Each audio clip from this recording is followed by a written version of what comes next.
So I'm Alex Peay. I'm the Vice President of Product for SaltStack. I've been at Salt for about 2 years. Before I was at Salt, I was at a company just down the street here called Domo. And then before that, I was at a little company called IBM for about a decade. One of the things I love about SaltStack is that interplay between open and enterprise. And so I think there have been a number of sessions, hopefully you've been able to attend, about all the great things that are being done with open. That platform is just amazing. I love the flexibility, the breadth that it can provide, and honestly the cool solutions that people come up with using that platform. And then on the enterprise side, I love the fact that we've got a foundation now that we can really push forward and start to deliver solutions and capabilities that make a difference for our users, especially as they try to have more viral adoption within their enterprise. And so today, I'm going to focus in on the enterprise product.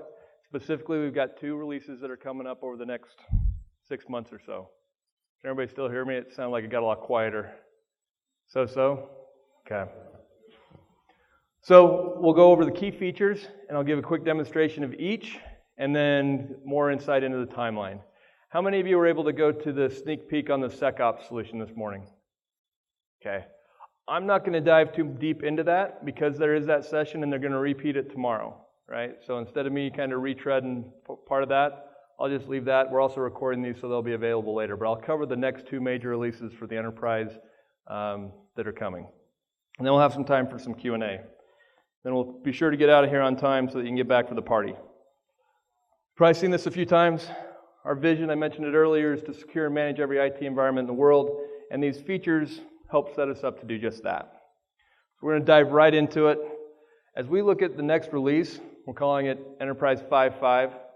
We creatively just increased the number like every other software company in the world. These are the key features that we've got that are coming. The first one is an activity center. So as we've talked to a number of customers, one of the questions that kept coming up was, I need insight into what's happening in my environment, what's going to happen in my environment, and what may have recently happened in my environment. And of course, if we've got a graphical user interface, and it starts to provide an ability for us to communicate that information to you and your end users. So we've got an activity center. I'll show you that in a minute. The next piece is a job scheduler.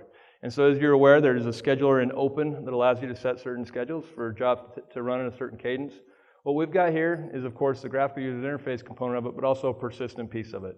So this is saved in a database, so when you say run this every hour, it's based off the time when you've set it. When you say have this take place at certain times, it's going to do that no matter whether that master is going up or down. It doesn't reset any clocks because we're using a persistent database.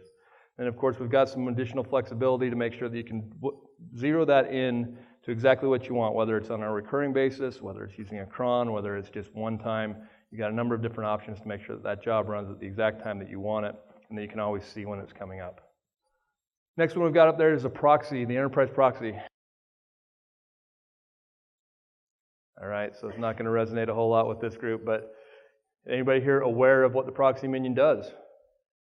Got a couple, so I'll do just a quick comment on it. So there's certain devices, as you can imagine, that aren't big enough on them. So then you've got the option of going and doing SSH or a proxy in this case. Now, one of the limitations that we've always had with the proxy is that it's got to be a one-to-one relationship between the process and the device that you're actually working on, the proxy. And so in small environments, that's really not too big of a deal. And one of the use cases that we're seeing more and more is network device management. And so we've actually got a great session tomorrow where one of our customers will talk about managing 60,000 network devices. As you can imagine, if that's a one-to-one process discussion, then that becomes a lot of hardware. And so the enterprise proxy will allow us to decouple the process from the proxy. And so we're looking to have a 25x or better process to proxy relationship as we roll that out. So as we look at these bigger network device implementations and rolling really forward into maybe an IoT use case, we can start to manage those devices without necessarily having to have a whole farm of hardware to run the proxies on. Next one is the updated installation. So as we've done usability testing, one of the things that's come up was that the enterprise installation was not exactly what I would call easy. And so one of the challenges that we put out to the development team was, I want this to work. Let me see, who's out in the crowd? This request did come from one of our investors at one point, so I'll go ahead and just say it this way. We want the installer to work so well that an investor can sit in a conference and have it installed in the first 20 minutes of the conference. And you can imagine where that request actually came from. And so with this new installer, that's possible. So it becomes a single file. If you're doing a standard installation, then you simply run the setup.sh, it deploys it, it stands it up. Yesterday, I literally did it in about 3 minutes. Download, hit it, move on. The other big thing about this is there's an air-gapped installation option now as well. So instead of having, if you're in one of those environments where you can't connect to the internet easily, we pre-package with it all the dependencies so that you can then run it without having to have that internet connectivity. And that is a growing requirement that we see in more and more customers as we roll this out. The last one is Agentless Windows. It's exactly what it sounds like. Using the Windows version of the SSH technology, you don't have to put the agent on there. We can WinRM in, run the commands, and then remove that connection. I always make this statement when I talk about it. It's a great functionality. There's certain use cases where it's needed and where it's wanted.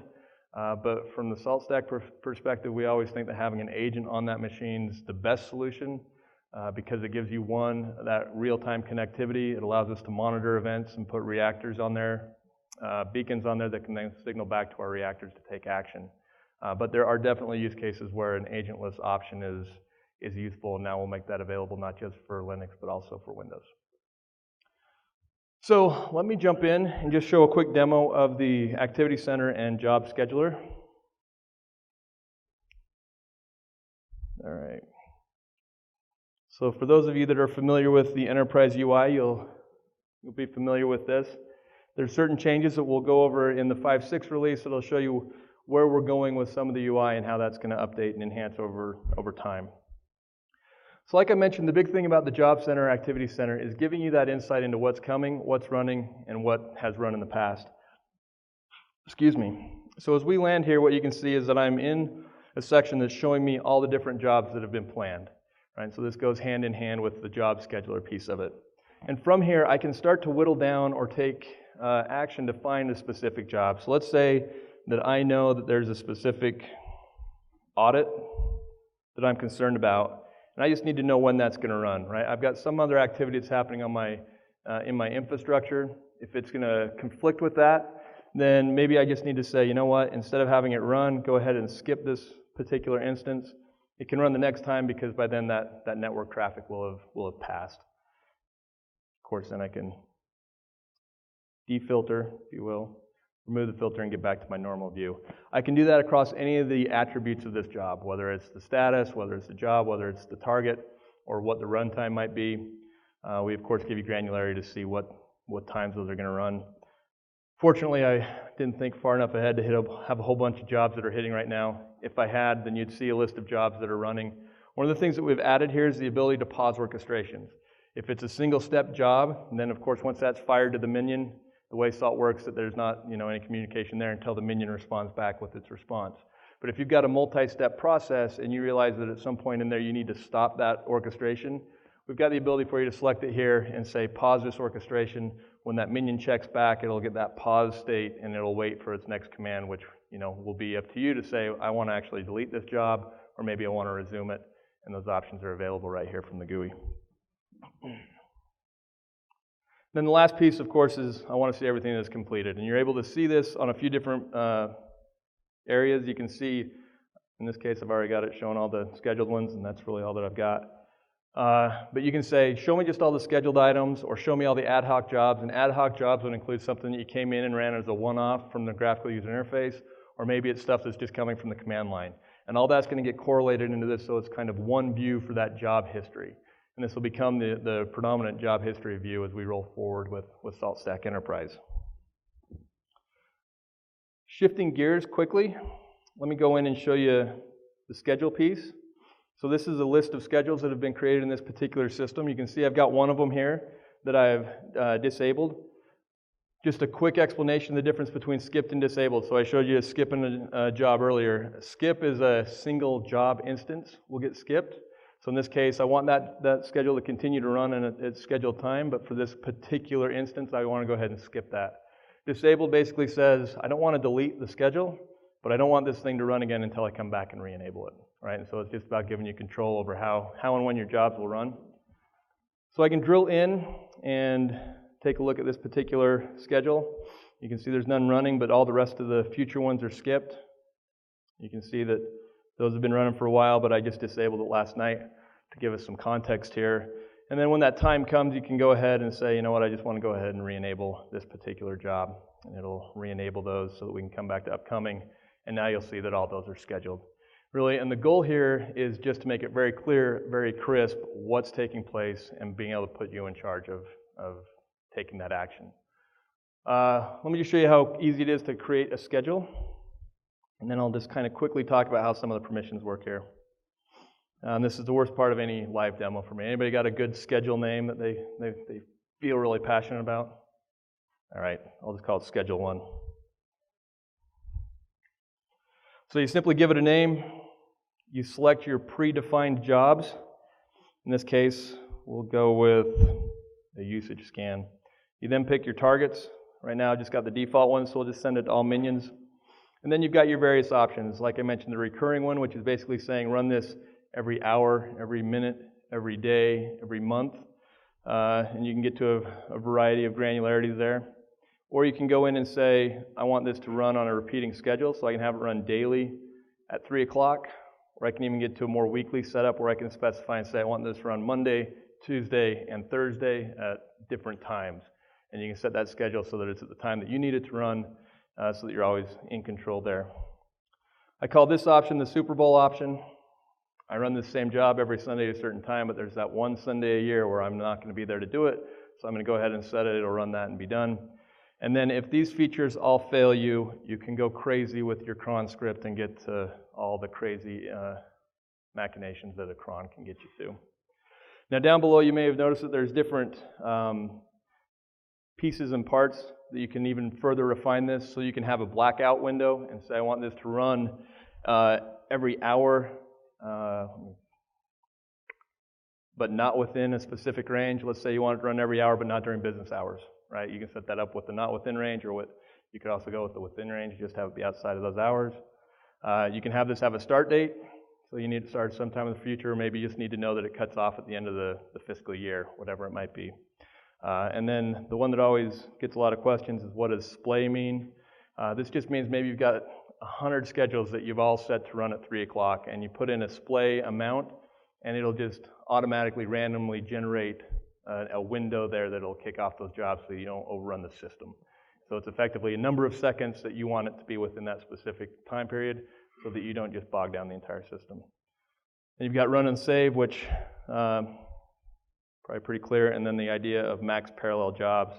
So once I save that, it's going to create those schedules, and then those are going to be populated and ready to run. And so that's going to run every hour, I think is what we set up for, in perpetuity, because we didn't put an end date on that. All right. So these are one of those things that I think is one of those foundational components, right? So earlier today I talked in my keynote about the fact that we've got this SecOps solution, and this plays into that, right? If you want that scan to run at a certain time, now you've got the capabilities in Enterprise where you're always going to do that. You can always come back in and then check those reports and see what updates you've got. And so this becomes a fundamental piece of what we're trying to do and the repeatability that we're trying to build into the product as we roll forward. I'm just going to say at this point, let's be interactive and take questions as we go. Are there any questions about the 5.5 release or the items that I've shown you just now from anyone? And we'll get into timelines at the end, because I'm sure that's a question everybody's got, but we'll talk about that at the very end. All right. Well, let's keep moving.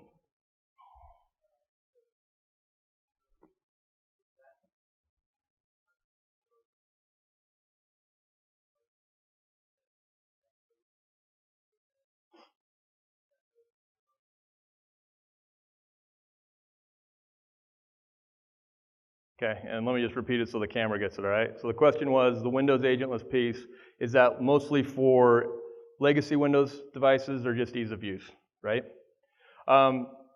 It's mostly for ease of use in specific use cases, right? We hear a lot that there's a certain competitor that's incredibly easy to use because it does Agentless. And Agentless has certain limitations at scale, but Salt's always been able to do Agentless through SSH. And so part of it is definitely ease of use, getting to a point where we can just say, bootstrap that minion, here's the IP address, get it up and running, and go from the install being really quick to the entire setup being really quick. But the other part of it too is just, there's certain use cases that require it. And so we've worked with one customer in particular where they're using a Windows point of sale system, and they don't want to put an agent on there for, they claim security reasons. And so with that, they're looking for an agentless option instead of putting an agent there. So ease of use, but also there's very specific use cases where it's been demanded and requested. Any other questions? All right. So 5.6, well, nope. So the demo we just gave. So this release will include our first major enterprise integration with ServiceNow. How many people in here use ServiceNow? Okay, how many of you use, well, let's just call it out. What other service portals do people use? Anybody use anything else?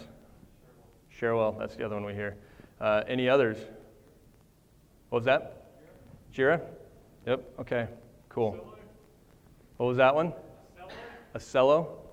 Okay, that one's the one that I haven't heard yet, but I'd like to talk to you afterward to understand what it is and how you guys use it. So ServiceNow is the first one that we're working with, and we are partnering with ServiceNow. We've had a number of meetings. The opportunity or goal here would be that that'll be an item on their marketplace, right? That's what everybody's doing anymore, is having their marketplaces. And so we've been working with them. We've defined what we're going to do, and we've been reviewing the architecture with their marketplace architects, if you will. And that'll be coming with this release. But then the goal would be to roll into Cherwell and Jira are the other two big ones that we see. And then this will start to set in place a number of integrations that we have across different capabilities as well. So as you can imagine, things like Rapid7, Tenable, Qualys are other targets of opportunity that we want to go out there and talk to and build integrations with. And there's a lot of other cool ones, if you will, like things like Slack. If we get into that notion of, hey, we ran that scan, we identify some problems, the first key is send that out to us so that we know that something's wrong, so that we can come in and then choose that opportune time to do some type of remediation, right? And so this will be the beginning of a full-blown integration program that we're starting to roll out. And the reason I kind of double down on explaining that program is we want your feedback on what things to build, right? There's little value for us picking things without input from everybody in this audience to say, hey, this is a tool we use. This would be a really cool way to use, let's say, Splunk, for instance. These are the data points that I'd like to send over so that they can do some visualizations on that. And so, you know, as you get a chance this week, let's talk about which things would make sense to integrate from your standpoint. But then also, always feel free to reach out to our team to give us feedback. And in a minute, I'll show you that there's a way to do that feedback directly from the product. The next one is the UI refresh. Last year at SaltConf, we started a usability program, if you will. At that point, it was mostly just grabbing people off the showroom floor here and walking through their experience with the enterprise UI. And that ultimately resulted in a number of small tweaks that we made to the UI to make it user-friendly, which from a product standpoint was actually really cool. We took some tabs from the bottom that nobody could see and moved them up to the top, and I instantly got credit for building some new features that had been there since the beginning, but absolutely nobody had seen, right? So that was a big win for product. But there's been some additional functionality or tweaks that we've been doing that we'll be very excited to show you. And I'll show you, it'll be a Envision demo. I'll just own it's not live because we're currently under development, but it'll give you a sense of where we're going, what it'll look like, and what those improvements are. And along with just making it more usable and more straightforward, there's a lot of performance improvements in there to help across the board with minion management, job management, target management, everything else. Tutorials, the other piece of this that we hear often is that the documentation for both Salt Open as well as SaltStack Enterprise is lacking. And so that's one of the areas that we're really focusing in on this year. And we've started this summer focused on improving the documentation for things like the API, for new features that are coming out. And now we're rolling forward with building out tutorials that will help you spin up and use basically a hosted version of the application and have a side-by-side tutorial that helps you get those first wins on common use cases across the board. And that'll start with enterprise use cases, and we'll also have a partner program or a sister program, if you will, that'll do a lot of the same stuff for the open side. And that's been one of those kind of constant or common pieces of feedback to make this easier. You know, one of the things that we hear is that when Salt gets up and gets running, people find that it does just amazing things. And we've got to reduce that hurdle to get it up and running. And so this is a lot of that work to make that happen. Minion Bootstrap, which comes right back to the SSH discussion. So our goal from the GUI is that it'll have the ability to say, hey, here's a list of IP addresses, and then of course you can put the pillar in there to manage the username and password, point it at those machines, bootstrap the minions out, and be able to do all that through the GUI. So that'll be coming, and then of course we've got some improved permissions. Now this is another one of those points of feedback that we've got, and I'll kind of walk you through what we mean by improved permissions. What we've found is that the permission engine that we have is exactly what we want. It's powerful, it does everything we want, but it's fairly confusing. And so what I'll show you in the UI walkthrough is what that new permission panel is going to look like. And if you've used the enterprise permission system already, then you'll get a sense of what that will entail. So like I said, this will be a live demo of the designs that we're working through. And the reason I'm really confident in doing this is that we've been really good as a development shop to get to kind of pixel perfect mocks. And one of the reasons for that is because of this UI shift. So how many of you are familiar with Clarity? Has anybody here ever heard of the Clarity library?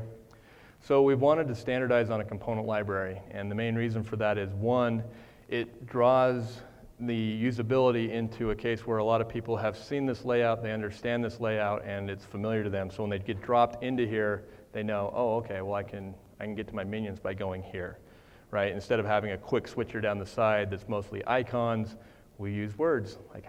Brilliant idea, right?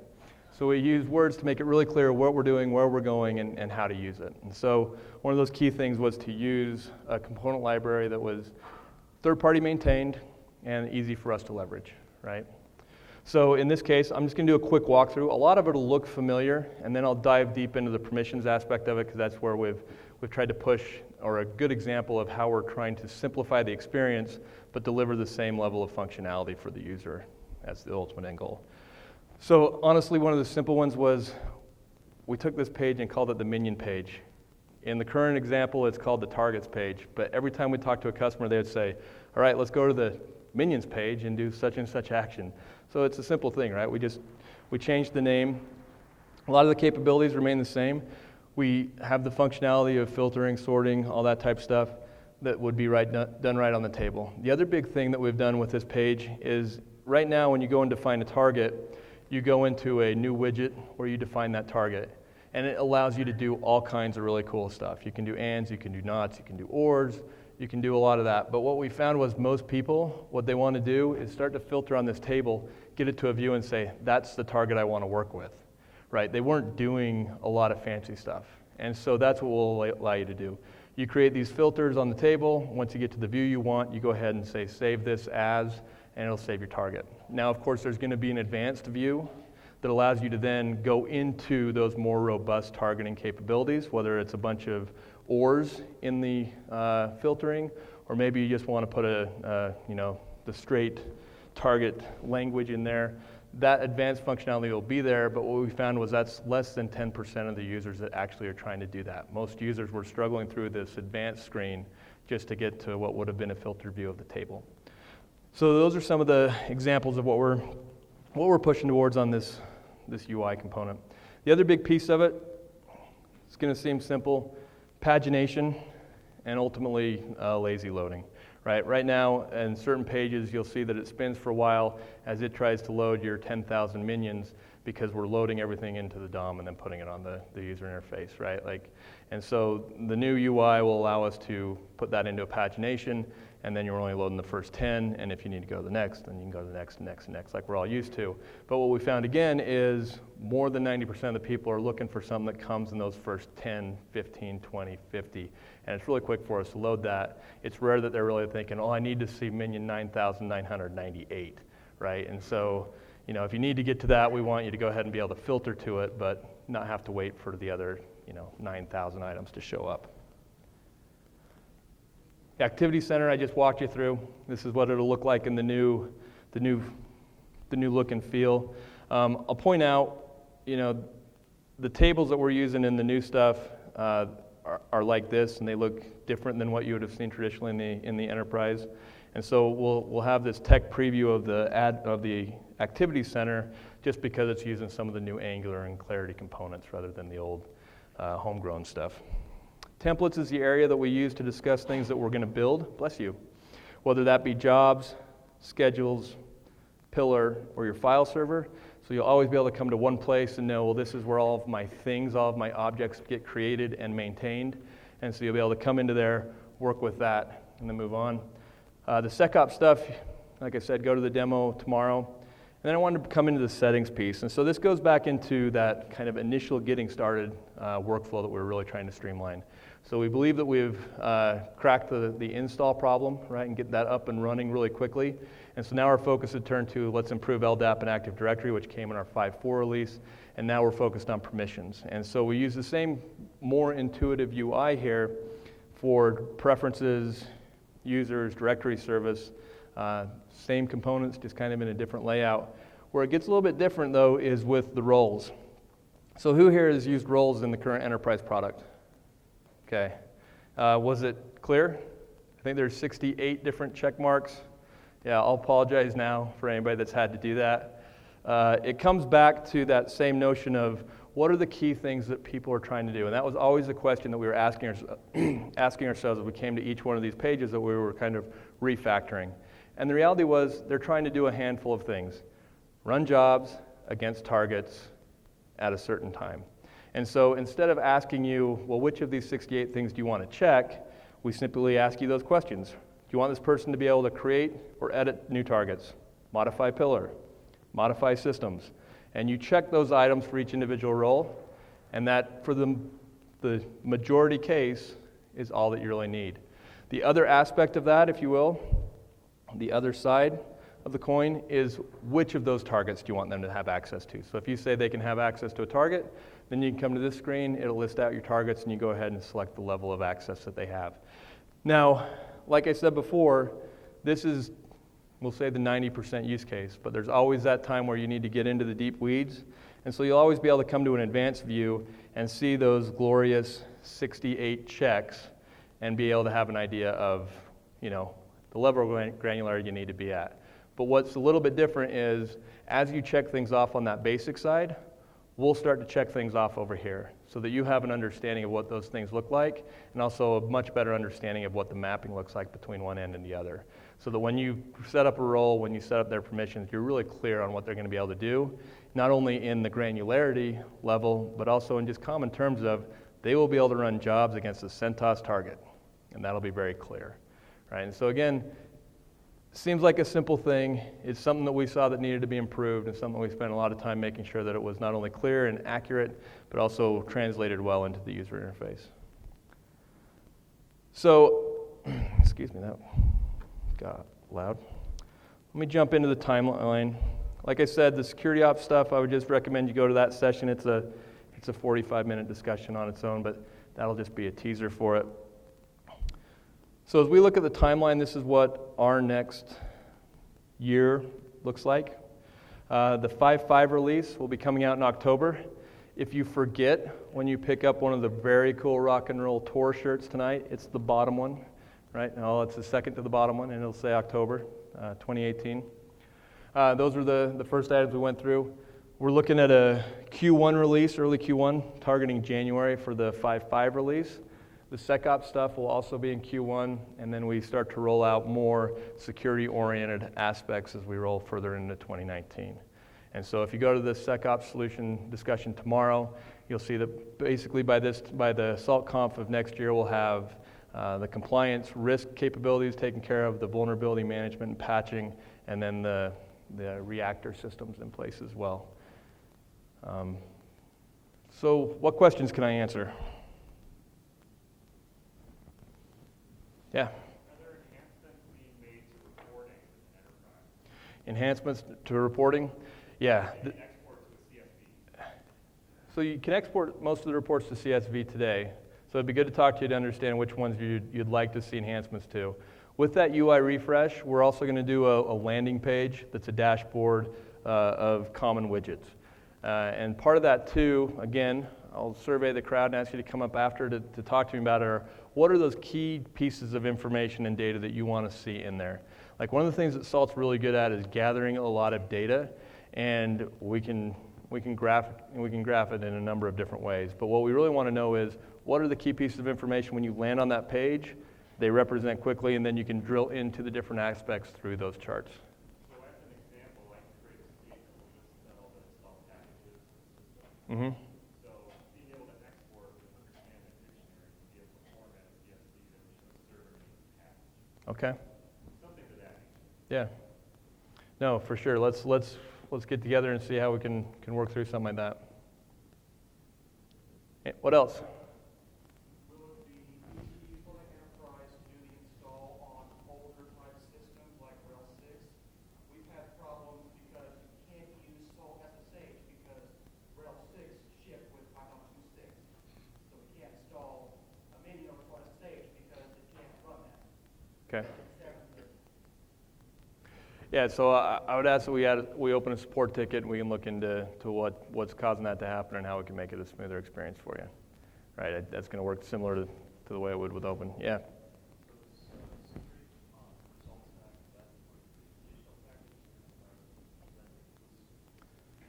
It's going to be an additional module to Enterprise.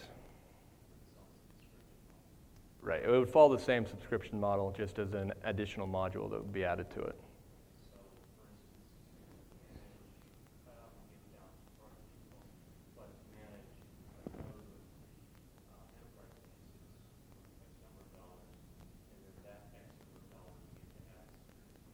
Well, it would be just an incremental increase. It wouldn't be that time again, if you will, right? So it would be X amount for your enterprise piece, and then plus whatever for the node cost. And on that pricing piece, we're currently working through what that price will look like. That'll be announced early Q1 of what that looks like and exactly what that module structure will start to look like as well. Yeah. Upgrading from 5.5 to 5.2 to 5.5, how seamless is that transition going to be as far as like target list and jobs? Upgrading from 5.5 to what? From 5.1 or 5.2 to 5.5. It should be seamless. Are you currently on 5.1 or 5.2? I should say it's going to be seamless for sure for current -1. What we do is keep track basically back to -2. So where you're at 5.1, what I would ask is let's talk, and we can do some special testing, and then also we can work with you to make sure that works well. Right? There is just a certain limit of our backwards compatibility that we maintain, and 5.1's coming up on a couple of years old. But what we want to make sure of is that it's a good experience for you, and so let's work together to make sure that it works. I can guarantee from like 5.3 to 5.5 or 5.4 to 5.5, that's well tested and seamless. And as we go into the 5.6 with the new UI, there won't be a change in what those components and objects are. It'll just be the visualization layer that's really changing, so there won't be any breakage there either.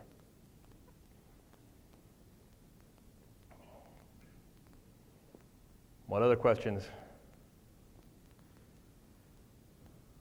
Yeah. Is the Activity Center what? Is it the full event bus? It's only the jobs, and it's also a subset of the jobs in the sense that there are a lot of system jobs that we currently pull out of there, right? You don't necessarily need to know that we're sending a find job to check on the minions every, couple of minutes. And so right now, in its initial release, it'll be really a job center because that's the information that we're tracking. Our goal and why we're naming it the Activities Center is so that we can provide more of an event stream that is coming in for different things that are coming on that event bus. And so that's definitely the path that we're going down, but initially we're starting with jobs. Yeah. All right, well, I'm going to say let's cut loose a couple minutes early so that we can get changed for the party. I'll hang around and be happy to answer any individual questions that anybody has. The other thing, and I'll show it really quick, I mentioned a couple times, hey, if you've got questions or if you've got comments, reach out. The easiest way to do it is hit us up on Twitter or anything else, and we're going to respond really quick, right? Just mention that it's feedback, and it'll come to me, emails or anything else. If you're using Enterprise, there is a feedback link here that goes to a form. As soon as that form gets filled out and sent, it comes directly to me, and so then we can track that, and we can start a discussion through email and get on a phone and kind of deepen that conversation. All right? Thanks everybody for coming, and we'll see you later tonight.